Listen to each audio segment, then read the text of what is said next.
প্রত্যেক দিনের মতো আজও চলে এলাম বন্ধুরা, অনেক অনেক ভালোবাসা এবং শুভেচ্ছা নিয়ে তোমাদের কাছে চলে এলাম। আশা করি তোমরা সবাই ভালো আছো। তোমাদের ভালোবাসায় আমরাও ভালো আছি।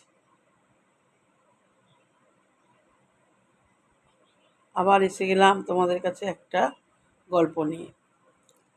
আজ বলবো মা মনসার জন্ম কিভাবে হয়। কোনো এক সময় মহাদেব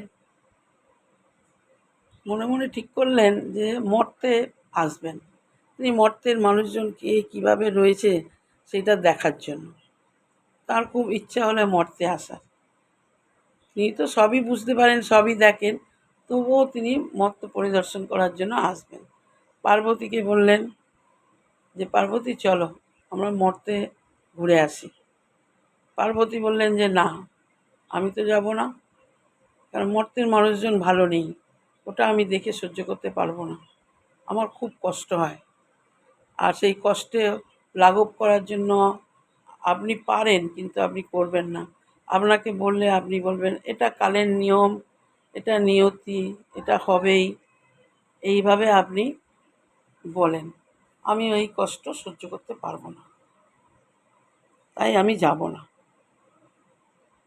মহাদেব বললেন যে ঠিক আছে, আমি যাই। এই বলে মহাদেব নিজেই চলে গেলেন পরিদর্শন করতে।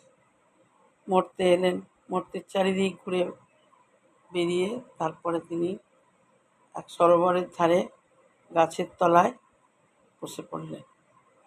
গাছের তলায় বসার পর দেখলেন যে সরোবরে প্রচুর পদ্ম ফুল ফুটেছে। একটা পদ্ম ফুল এতই সুন্দর, সেই পদ্ম ফুল মহাদেবের দৃষ্টি আকর্ষণ করে। মহাদেব সেই আকর্ষণ করার পর তিনি সেই ফুলের দিকে যখন একইভাবে দেখে চলেছেন, একই দৃষ্টিতে, তার দৃষ্টি থেকে এক আর জ্যোতির আলোর রশ্মি বেরিয়ে গেল।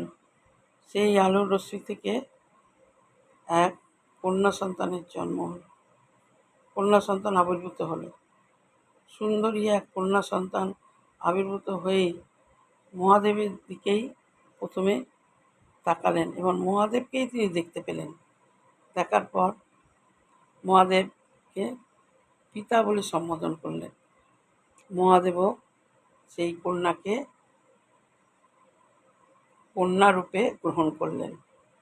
অতীব সুন্দরী সেই কন্যা পদ্ম ফুল থেকে সৃষ্টি হলো, তাই মহাদেব তার নাম রাখলো পদ্মাবতী। মা মনসার আর এক নামও পদ্মাবতী। সেই পদ্মাবতীকে নিয়ে মহাদেব ভাবলেন যে এই সন্তানকে আমি, আমার তো এই কন্যাকে আমি কোথায় রাখবো। মাতা পার্বতীকে তো বলা যাবে না, পার্বতীকে বললে পার্বতী তো অন্য কিছু ভাববে কে কোথা থেকে কাকে নিয়ে এলো, কার মেয়ে, কী করব, এই চিন্তা করছেন। সেই সময় মহাদেবের মাথায় যে নাগ ছিল, সেই নাগ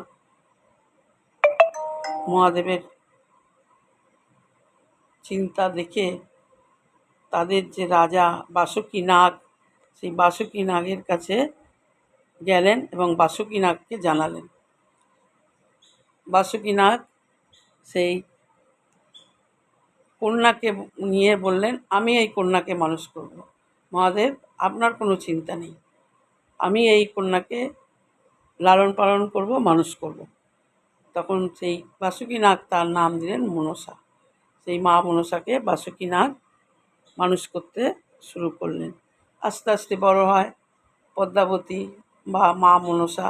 সেই মা মনসাকে যখন বড় হয়, এবার এদিকে মহাদেব তার কন্যা সন্তান মানুষ কন্যা তার সঙ্গে দেখা করতে আসে, মাঝে মাঝেই আসে, দেখা করে যান। নিজের তো যতই হোক কন্যা, তার দ্বারাই এই কন্যা সন্তানের জন্ম। তখন একদিন পার্বতী এই কথাটা কোনো রকমভাবে জানতে পারেন।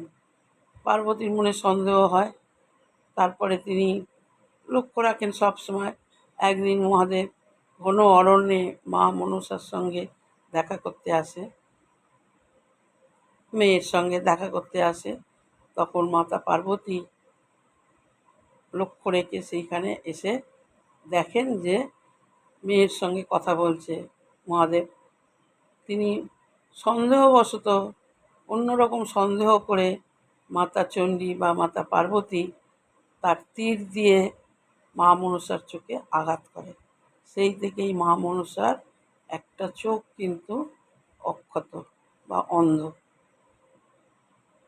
কিন্তু তখন মা মনসা বলল, তাহলে আমার এই রকম অবস্থা হলো, আমাকে তো কেউ দেবতা রূপে গ্রহণ করবে না, পিতা আপনার কন্যা হয়ে আমি এইভাবে ঘুরে বেড়াবো? তখন পিতা বললেন যে না, তুমি স্বর্গের দেবতা হবেই, তোমাকে আমি দেবতা করবই। তখন তিনি, তার উপাসক ছিলেন চাঁদ সদাগর, তিনি ভাবলেন যে এই চাঁদ সদাগরকে দিয়েই মা মনসার পূজা পৃথিবীতে প্রচারিত করবেন। তারপরে এই চাঁদ সদাগরের দ্বারাই মা মনসার পুজো পৃথিবীতে প্রচারিত হয়েছিল। এরপরের কাহিনী তো অনেক আছে, বলতে গেলে অনেক বড়। বন্ধুরা, তোমাদের কেমন লাগলো তোমরা কিন্তু কমেন্টে জানাবে আমার গল্পটা কেমন লাগলো। আমি এইভাবেই তোমাদের কাছে অল্প অল্প করে ছোট ছোট কিছু কাহিনী বলে যাব, তোমরা শোনো। তোমরা সবাই জানো এই সমস্ত কাহিনী, ছোট্টবেলা থেকে পড়া, কিন্তু আবার আমি বলছি।